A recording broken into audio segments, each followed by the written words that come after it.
I first and foremost want to give all praise to Yahweh Ba'Shem, Yahweh Shah, Rakatha. I want to give a sincere greetings to all the brothers and sisters scattered across the four corners. Out here teaching this truth, out here spreading this word, out here producing these good fruits, these good works, these righteous works, rehearsing the righteous acts. We want to give a salute to all you brothers and sisters out here doing that. And we pray that you stay strong in this faith. Today's class is going to be you kill us, you kill the earth. You kill us, you kill the earth. You want to know why all the disasters are happening? Why you got the Hurricane Florence? Why you got the what was that? The typhoon? Yeah, typhoon. Yeah. Typhoon hit the Philippines. Japan underwater, man. Tsunami. You know what I'm saying? Why all these things are happening, and that's because the earth will defend. It's defending us, man. We are part of that earth, man. Us and the earth are one. And the Most High uses the earth as not only a weapon, but it also has to balance itself for the unrighteousness that has been done to the Most High's chosen people. You kill us, you kill the earth. We have a direct connection to the earth, and there's consequences for treating God's people unrighteously. All right, and that's what the premise of today's class is. Go ahead to the next slide. You were made from the dust of the ground. You and the earth are more connected than you thought. Go ahead to the next slide. All right, the fall. Go to the beginning. Go to the beginning with the fall. Genesis 3, verse 17. The book of Genesis, chapter 3, and verse 17. And unto Adam he said, because thou hast hearkened unto the voice of thy wife. Because you listen to the voice of your wife, come on. And hast eaten of the tree, of which I commanded thee, saying, thou shalt not eat of it. Cursed is the ground for thy sake. Cursed is the what? Cursed is the ground for thy sake. Cursed is the ground for thy sake. First sin, you got cursed by the what? By the ground. Very first sin, you got cursed by the ground. Keep going. In sorrow shalt thou eat of it all the days of thy life. For I eat of it all the days of thy life. So for Adam's rebelliousness, the ground cursed him. Then now he has to, in sorrow, he has to eat. You know what I'm saying? When the ground was before that, before the fall, you know what I'm saying? It was just producing without Adam having to do anything. But now that he's fallen, he has to go out there and toil that soil. Go ahead to the next slide. All right. Healing through the earth. No, that ain't what I want. Go ahead to the next slide. We might have to come back to that. Go ahead to the next slide again. All right, the first murder. Then we may go back to those other two slides. I got them out of order. All right, the first murder. Genesis chapter 4, verse 10. The book of Genesis chapter 4 and verse 10. And he said, what hast thou done? We know Cain killed Abel. We know the story. Everybody knows the story. Cain killed Abel. Keep going. What hast thou done? The voice of thy brother's blood crieth unto me from the ground. They cried from where? Unto me from the ground. They cried from where? From the ground. They cried from the ground. The voice of thy brother's blood crieth from the ground.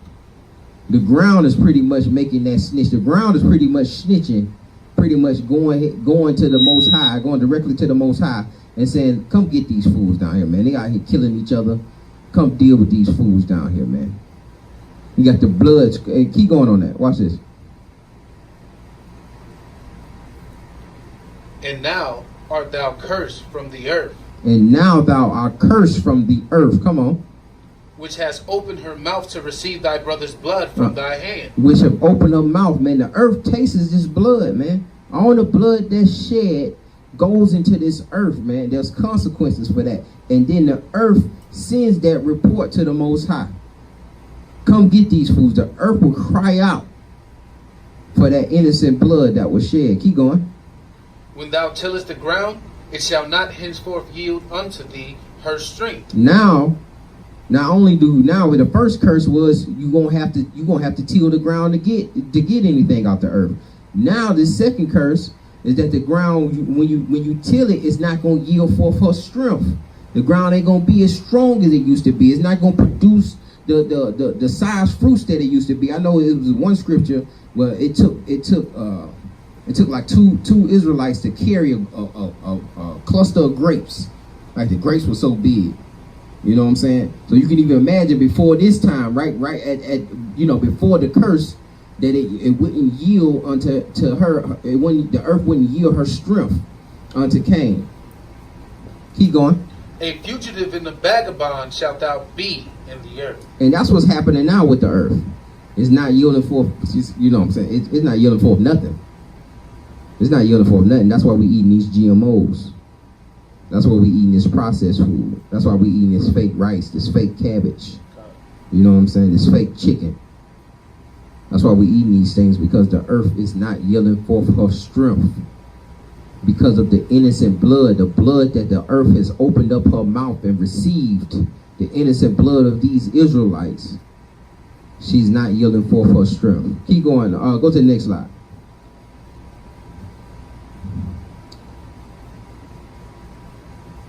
Go back to the other two slides what I was talking about. Go ahead. Go back over. Keep going. All right, polluting the land. Polluting the land. Give me Psalms 106, verse 35. We're going to go down to 38.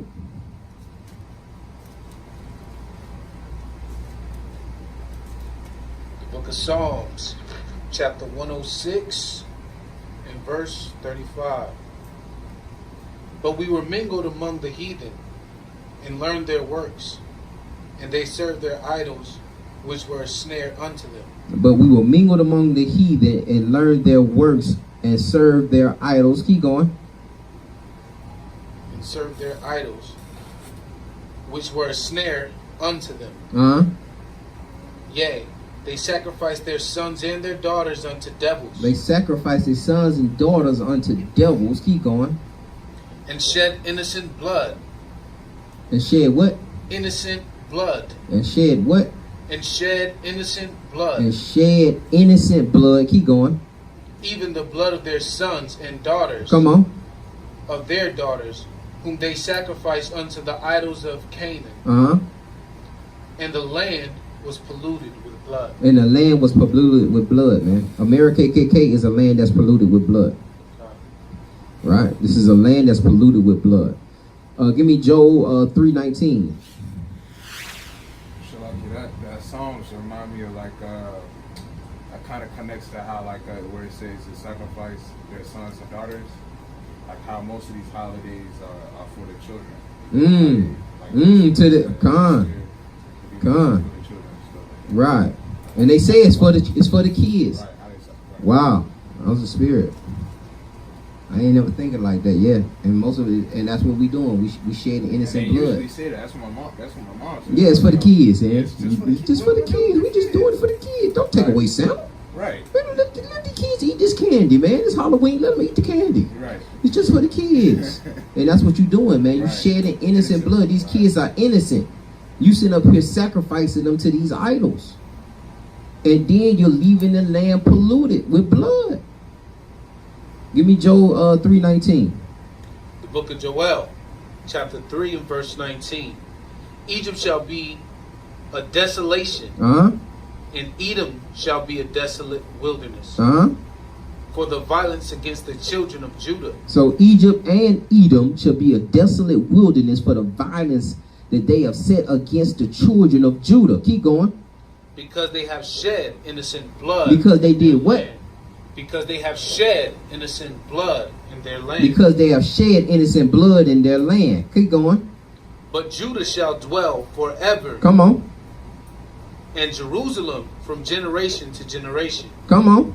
For I will cleanse their blood that I have not cleansed, for the Lord dwelleth in Zion. For I will cleanse their blood that I have not cleansed, for the Most High Yah dwelleth in Zion.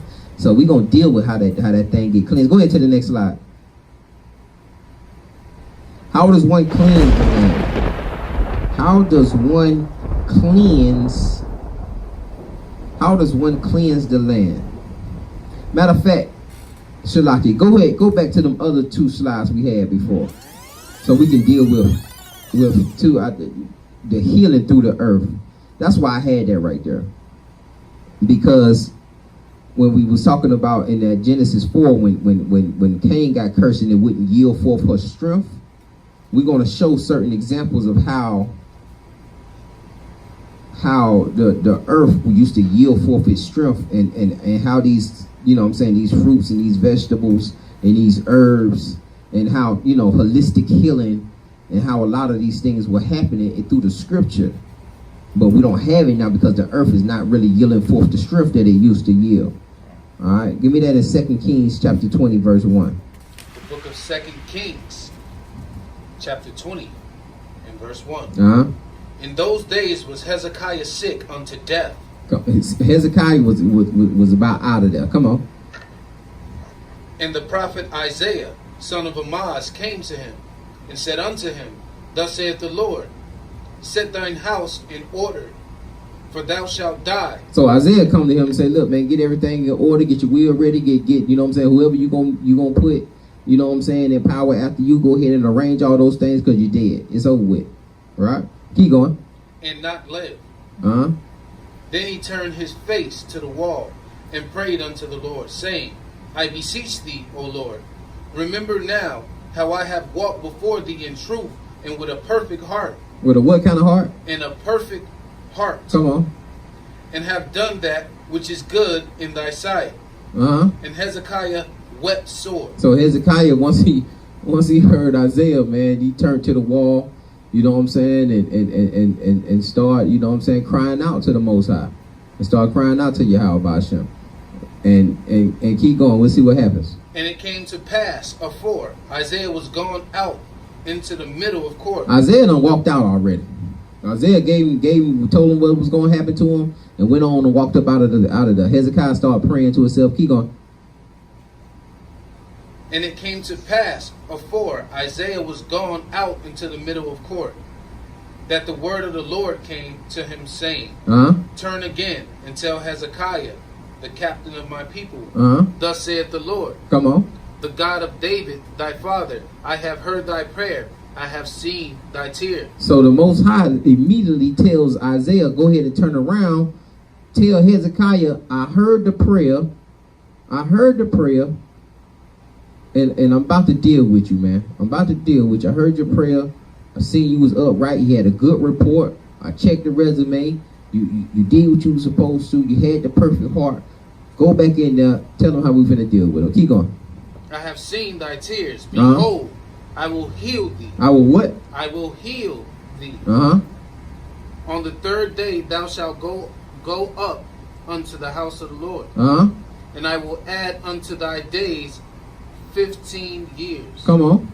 And I will deliver thee and the city out of the hand of the king of Assyria. And I will defend this city for mine own sake. Come on. And for my servant David's sake. Come on.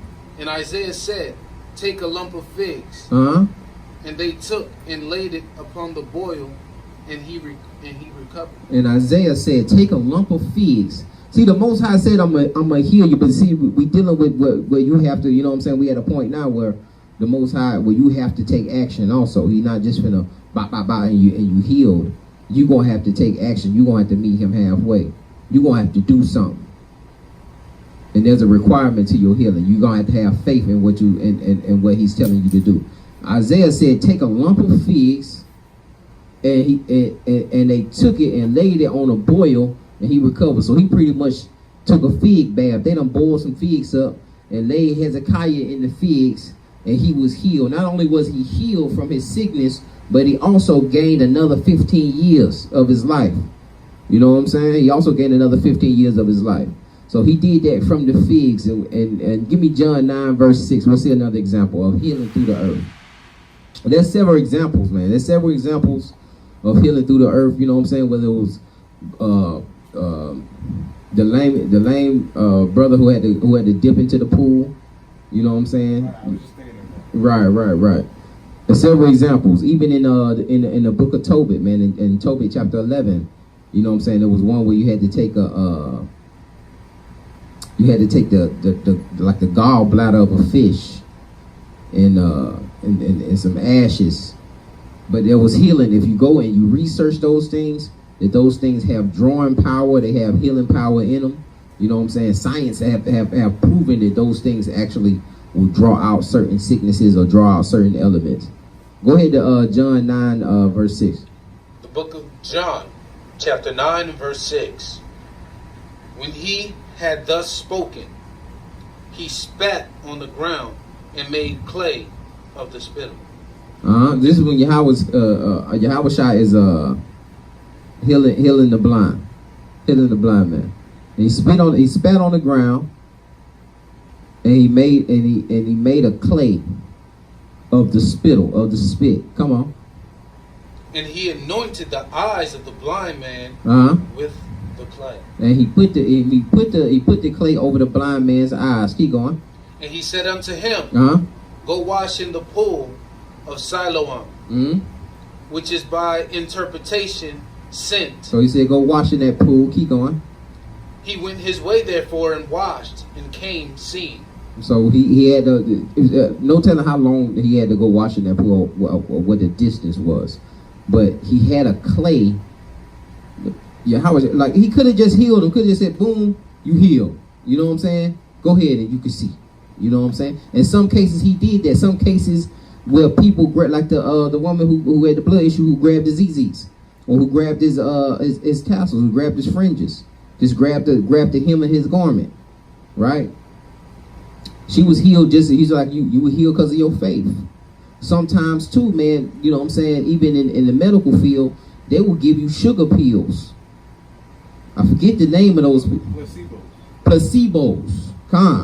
They'll give you placebos. They are fake pills. They don't do nothing. They just give you the process, the thinking process, to think that they can heal you. You know what I'm saying? Just to change your thinking, just to give you that faith. You know what I'm saying? A lot of the times, our emotions sometimes plays a healing factor, especially with laughing and sometimes depression, the way we think and the way we feel. Sometimes. Yeah, exactly. It plays an important part. You're right. Plays an important part. Go ahead to the next slide. All right, these just benefits, you know what I'm saying, of a clay detox. You know what I'm saying? It eliminates toxins from the body. Esau does this, man. Esau could jump into mud? Is that what it is? Yeah, with the mud, man. He'll jump in that mud and spend a day. Pay top dollar to take a mud bath. We be hollering to get our kids out that mud. Get out that darn mud. Get out of it. And get in that shower. It stimulates lymph system, cleans skin, reduces acne, eczema, rashes, boosts immune system, reduce toxic burden on your organs, calms the allergic reactions, soothes cranky kids.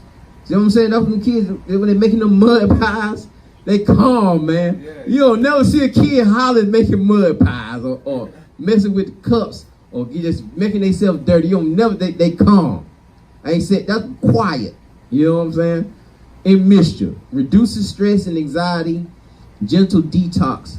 Also with the figs, if you look at those, like you can't see that, but all of those are anti-age creams made with figs. Made with figs, yeah, right. Figs are in a lot of products and anti-aging creams and lotions and whatnot. They do have an anti-aging benefits to it, where it'll bring you back. And Hezekiah taking that fig bath, he took a whole fig bath, got back 15 years. You know what I'm saying? But the earth doesn't yield her strength no more.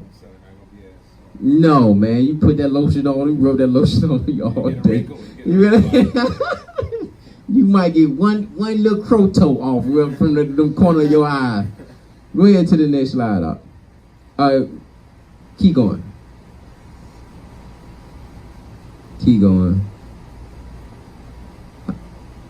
Yeah, that's what we was at. How does one cleanse the land?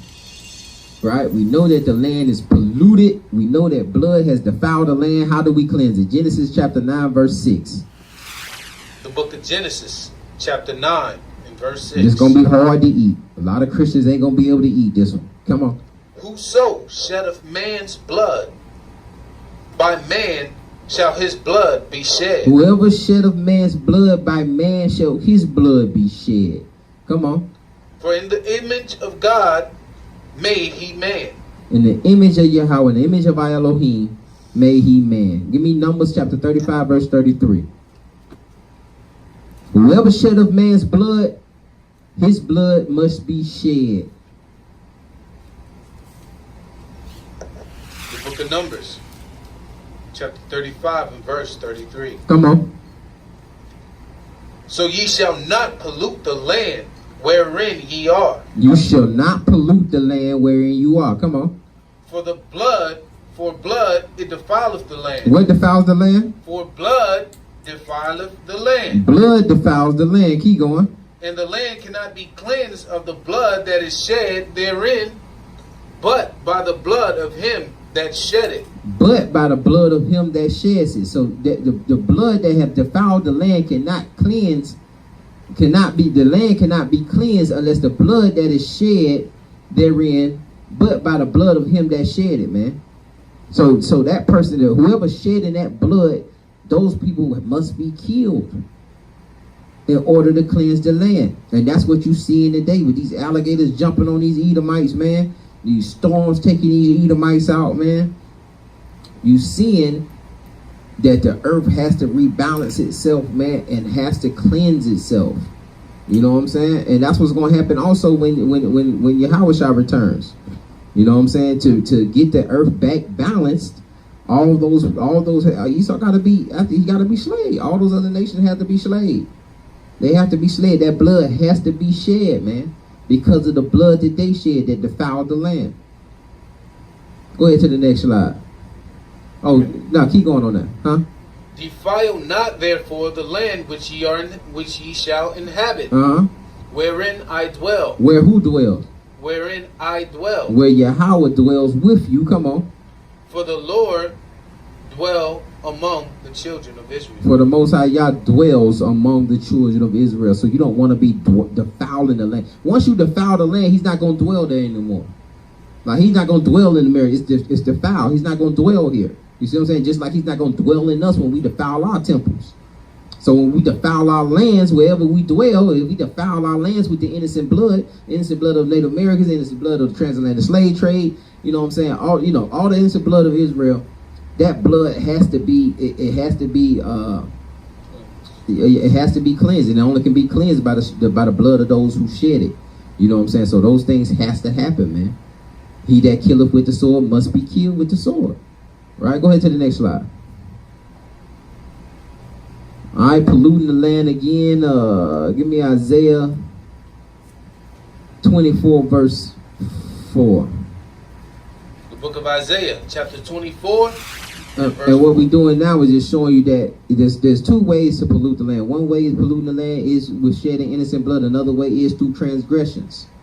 Sins also brings on these catastrophes. Right? A sinful nation, a sinful country, a sinful continent. You know what I'm saying?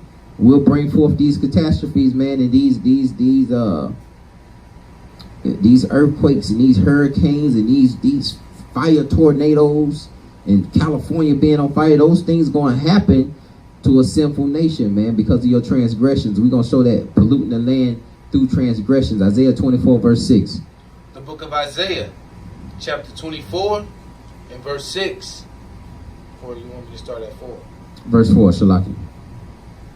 The book of Isaiah, chapter 24 and verse 4. The earth mourneth. The earth mourneth, come on. And fadeth away. Come on. The world languisheth. And fadeth away. The haughty people of the earth do languish. Come on. The earth also is defiled. The earth is defiled, come on. Under the inhabitants thereof. Why? Because they have transgressed the laws. The earth also is defiled under the inhabitants thereof because they have transgressed the laws. Come on. Changed the ordinances. They done changed the ordinances. Come on.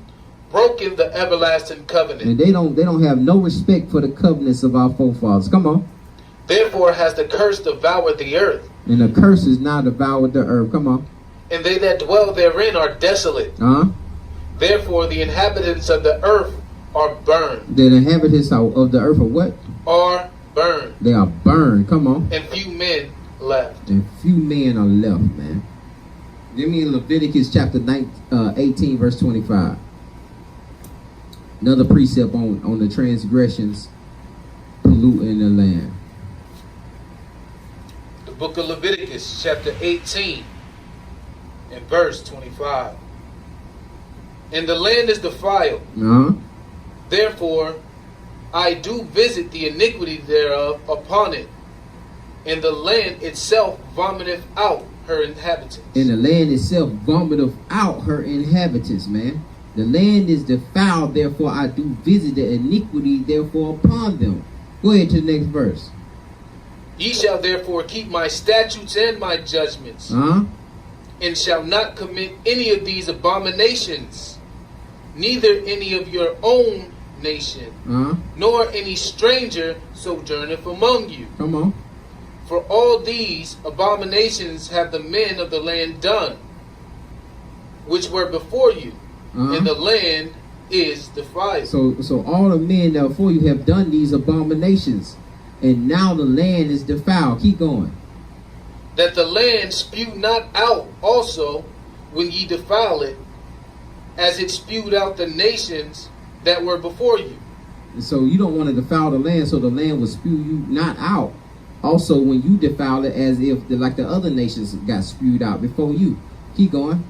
For whosoever shall commit any of these abominations, even the soul that committeth them, shall be cut off from among their people. That's why you had to cut them off from among your people, man. You had to get them out of the land. Anybody who was dealing with iniquity, anybody transgressing the land, you had to get them out of the land, out of the kingdom, because they would transgress the land and defile the whole land.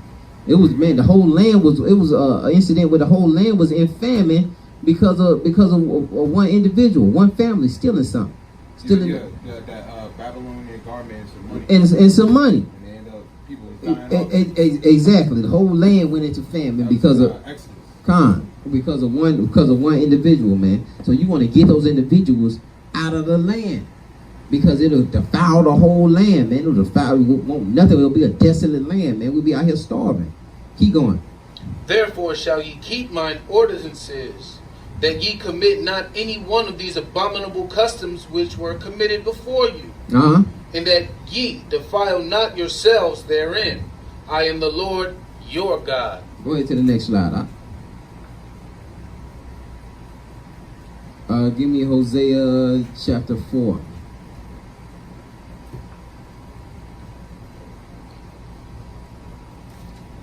The book of Hosea, chapter 4 and verse 1.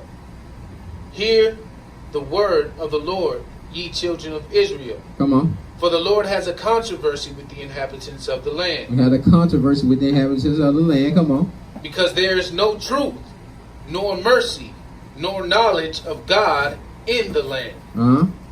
By swearing and lying and killing and stealing and committing adultery, they break out, and blood toucheth blood. And blood toucheth blood. Come on.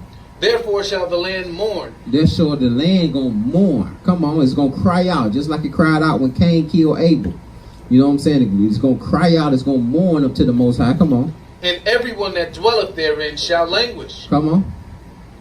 With the beasts of the field and with the fowls of heaven, yea, the fishes of the sea also shall ye be taken away. So the fowls of the heavens, the fishes of the sea, everything gonna be taken away. And we seen that. I remember last year, a whole bunch of bats just fell out the sky, man. Just fell out. They just died. They said that like they brains just fried or something. It was too hot. Then you got the red tide out here taking up all these fish, man. Over hundreds of thousands of fish just being washed up. Even in Florence, man, I'd seen them do. The fish was all on the side of the road, and the firemen were just using the water hose just to blow the fish back to the, you know what I'm saying, back into the grass, man. And then you see like one of those satellite images of where that hurricane hit, man. All the pollution and all that stuff just washed back into the ocean, man. Yeah, washing all that stuff washed right back into the ocean, man. It's just gonna pollute it further, man. And therefore the land's gonna mourn, man. And it's gonna be a desolate place, man. It's gonna become a desolate place, man. Give me Jeremiah 12:4. And her, this season just starting up.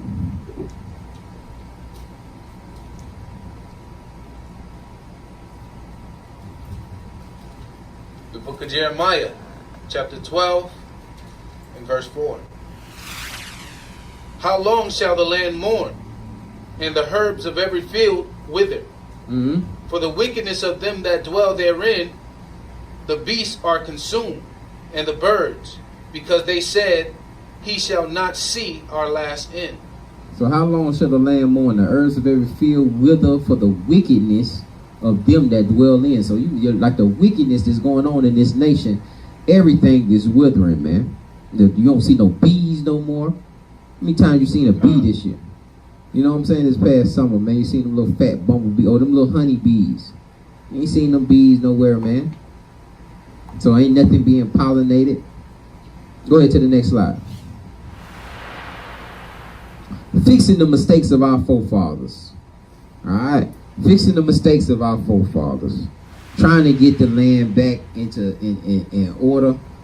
Sometimes you have to, and that's why we have to, you know what I'm saying, ask for forgiveness of our forefathers, man. But sometimes there's certain issues we have to go and fix. Give me Joshua chapter 9. We just gonna try to skim through this, but before we get to the real issue, but Joshua made a treaty with the Gibeonites. He made a treaty with the Gibeonites, and we're going to show how he made this treaty with them, saying that he wasn't going to kill them. Gibeonites or Huh? Gibeonites. I want to say they're African nation. They're some Hamites. Because that's what he's going to be dealing with. That's what he's going to be dealing with here. And he's also going to be dealing with the part where he took the 5 kings and put them into that cave in chapter 10. Ready? But I could be wrong on that. But I want to say they're an extension of Ham. Yeah, go ahead and bring that up. The book of Joshua, chapter 9, and verse 4. You're gonna read 4 and 6, and then we're gonna jump down to 12. 15 and then 20. Right. Come on. They did work willingly Willingly. Keep going. and went and made as if they had been ambassadors, Come on. and took old sacks upon their They're asses. talking about the Gibeonites. They did work willingly, and they went and made themselves like they were some ambassadors and took old sackcloths in their asses. Come on. and wine bottles, Uh-huh. old and rent, Old And- wine bottles, old sackcloth. You know, sackcloth is, you know what I'm saying, old raggedy garments. Come on. and bound up, Uh-huh. and old shoes, and clouded upon their feet, Uh-huh. and old garments upon them, Come on. and all the bread of their provision was dry and moldy. And then they tried to go up there and bring some dry, moldy bread. You know what I'm saying? And show that they can bring in old wine bottles, old rent clothes, old garments, old shoes, and they trying to show that they bread all moldy. You know what I'm saying? They bringing these to the Israelites because they done heard about how powerful the Israelites are. They done seen that Joshua's going out here conquering all these nations. They like, before he even come this way, They just brought what they can. right? We finna just show them, like, you know, we want to feel sorry. Pretty much the Gibeonites want the Israelites to feel sorry for him. Oh, okay. He want Joshua and them to feel sorry for him. Keep going. And they went to Joshua. They went to Joshua into the camp of Gilgal, Uh-huh. and said unto him, and had to the men of Israel, And to the men of Israel, come on. we be come from a far country, Yeah, it was like, man, we come from a far country. Like, you know, Joshua don't know where they come from. You're like, we come from a far country. Come on. now therefore make ye a league with us. Now make a covenant with us, man. We from a far country. We don't have nothing. We broke. We poor. We got this moldy bread, man. Make a covenant with us. Keep going. And the men of Israel said unto the Hivites, peradventure ye dwell among us, and how ye make a league with you. Go drop down to verse 12. Okay. It said make a league with us. Drop down to verse 12 and do it, read 15. So we're going to have to go through the whole thing. This is our bread we took hot for the provision. So they saying, look at this moldy bread. This our bread we took hot to get here. That's how long we've been traveling. Now the bread all dry and moldy. You know what I'm saying? Keep going. For the provision out of our houses on the day we came forth to go unto you. But now, behold, it is dry, and it is moldy. Come on. And these bottles of wine which are filled were new, and behold, they be rent. And these our garments and our shoes are become old by reason of the very long journey. So we've been traveling so long that we were fly, we were dressed nice, we did have new wine bottles, but we done traveled so far. Now all this stuff is old and moldy and is unusable, man. We come from a far nation. You don't really know who we are, man. You know what I'm saying? Keep going. And the men took their victuals and asked not counsel at the mouth of the Lord. And they did what? They asked not counsel at the mouth of the Lord. So they ain't asked the Most High nothing. They should have went and talked to the Most High and said, you know what I'm saying, what y'all want us. Because at that point, you know, when Joshua, when a lot of the judges, when Joshua, a lot of the prophets, when they were out here fighting these wars, they had the power of the Most High with them, man. They had Yahweh on their side. You couldn't go to war without the Most High. And you would ask the Most High, you know what I'm saying, you gonna bring me through this thing? And the Most High would be like, yep, I'm gonna bring you through. You know, okay, I'm gonna go down there and do it. Keep going. But they asked not the counsel of the Most High. They went on and just took all the vegetables, took the bread, took the garments from them. Keep going. And Joshua made peace with them and made a league with them to let them live. And the princes of the congregation swore unto them. And it came to pass at the Drop down to verse 22. So Joshua made a league with them and said that they can live there with them. Keep going and drop down to verse 22. Verse 22. And Joshua called for them, and he spake unto them, saying, Wherefore have ye beguiled us? And see, saying, what happened too, Shalakia, what happened is Joshua, they could live with us, but they sold themselves into servitude. So they, you know what I'm saying, they wanted to just be regular servants. But since now verse 22, Joshua finds out that they done tricked them. So he cursing them. Keep going. Saying, We are very far from you, when ye dwell among us. Now therefore ye are cursed, and there shall none of you be freed from being bondmen, and hewers of wood, and drawers of water for the house of my God.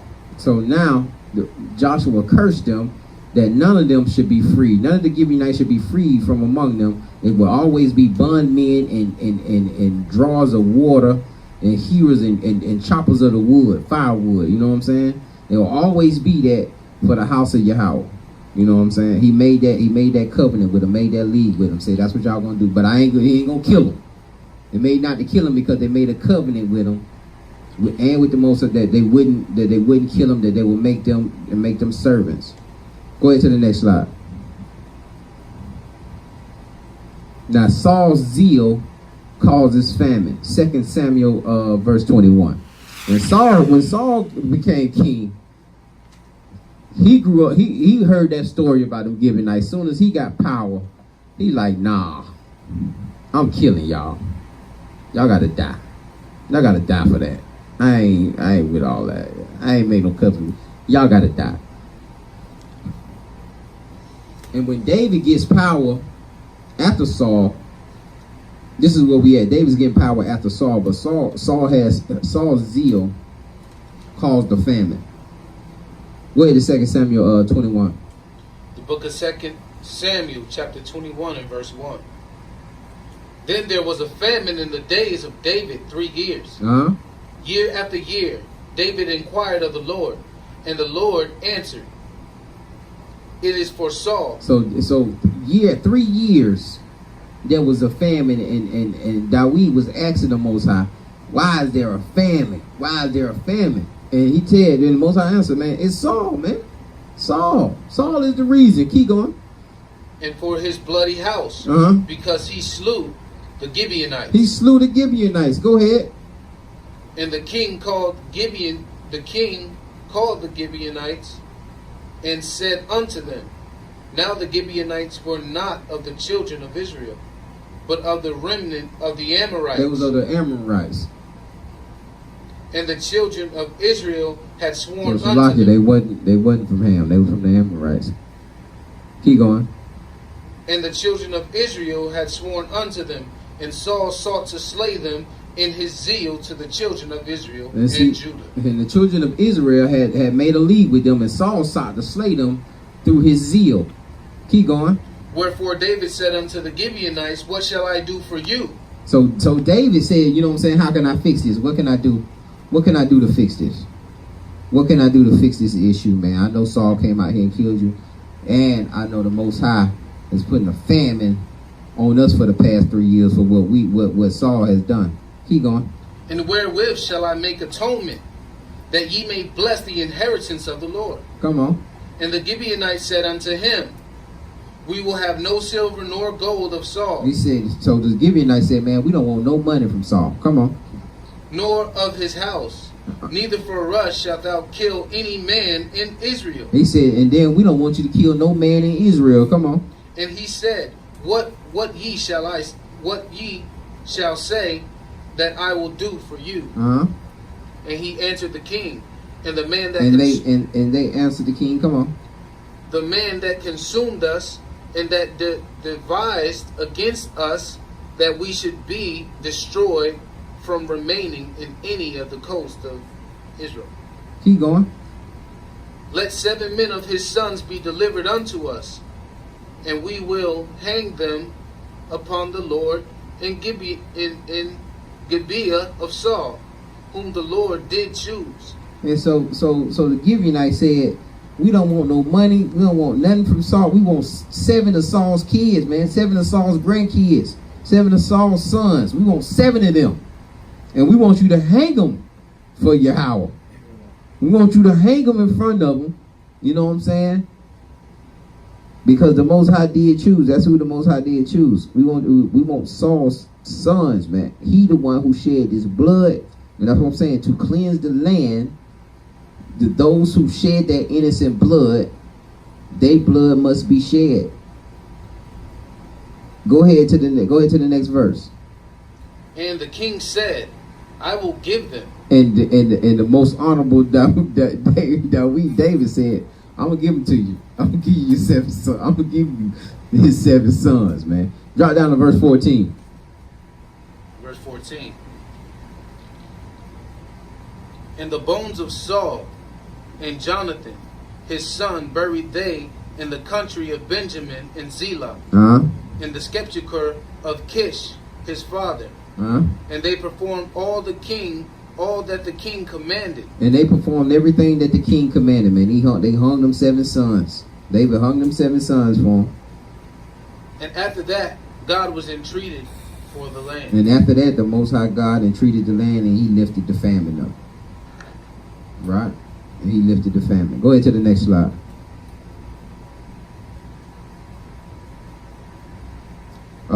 Go to go to the next slide. All right, go back to the other one. We'll give one example there, and then we'll go to the last one. Give me Jeremiah 22:29. Just a few other examples of the Most High using the earth and showing you other powers that the earth has. You know what I'm saying? When you be in that connection and you're not wanting to defile this land. The book of Jeremiah, chapter 22 and verse 29. O earth, earth, earth, hear the word of the Lord. It says the Most High called to the earth, earth, earth, earth. Hear the word of the Most High. Come on. Thus saith the Lord, write ye this man's childless. It said, write this man childless. Come on. A man that shall not prosper in his days, for no man of his seed shall prosper. Come on. Sitting upon the throne of David and ruling any more in Judah. So we don't want none of his seed prospering. And we want to render him childless. That nothing he do, nothing he touches prosper, and none of his seed is ruling from that king's seat in Judah any longer, man. And the earth has the power to do that. The earth has the power to render him childless, to render a nation childless. And you see that today with Esau having problems having kids. Esau birth rate. He dying faster than he's having kids. You know what I'm saying? Earth rendering people childless. Go ahead to the next slide. And we'll talk about the refreshing. That's gonna be in the Apocrypha. And we'll close out with this.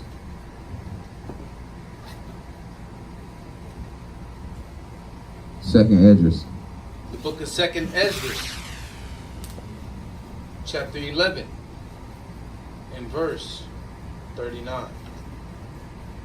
But wait thou here thyself yet 7 days more. You Then- at 11? You at 12. Salaki. Okay, 39. Come on. To the end of the chapter. Art not thou it that remember of the 4 beasts, whom I made to reign in my world, that the end of their time might come through them? And the 4th came and overcame all the beasts that were past, and had power over the world with great fearfulness, and over the whole compass of the earth with much wicked oppression. And so long time dwelt he upon the earth with deceit. So a long time would dwell he on the earth with wicked oppression and deceit. Keep going. For the earth has thou not judged with truth. Mm-hmm. For thou hast afflicted the meek. They've afflicted the meek. Come on. Thou hast hurt the peaceable. Come on. Thou hast loved liars and destroyed the dwelling of them that brought forth fruit. You love liars and you destroyed the dwelling place of those who brought forth righteous fruit. Come on. And hast cast down the walls of such as did thee no harm. Keep going on that. Therefore is thy wrongful dealings come upon the highest, Mm-hmm. and thy pride unto the mighty. So your dealings and your pride have went up to the Most High. The highest also had looked upon the proud times, and behold, they are ended, and abominations are filled. Are fulfilled. Come on. Are fulfilled. And therefore appear no more, thou eagle, nor thy horrible wings, Come on. nor thy wicked feathers, nor thy malicious heads, Uh-huh. nor thy hurtful claws, Uh-huh. nor all thy vain body, Uh-huh. that all the earth may be refreshed, and may return, being delivered from thy violence, and that she may hope for the judgment and mercy of him that made her. That all the earth may be refreshed and may return, being delivered from thy violence, and that she may hope for judgment and mercy from him that made her, from the Most High Yahweh Ba'ashem Yahushua. Right? And therefore appear no more, thou eagle, nor thy horrible wings, nor thy wicked feathers, nor thy malicious heads, nor thy hurtful claws, nor all thy vain body. Now that eagle is gone, now that eagle is not on the face of this earth anymore, the earth may be refreshed, being delivered from thy violence, and she may hope for judgment and mercy from the Most High God. And with that, we say Shalom.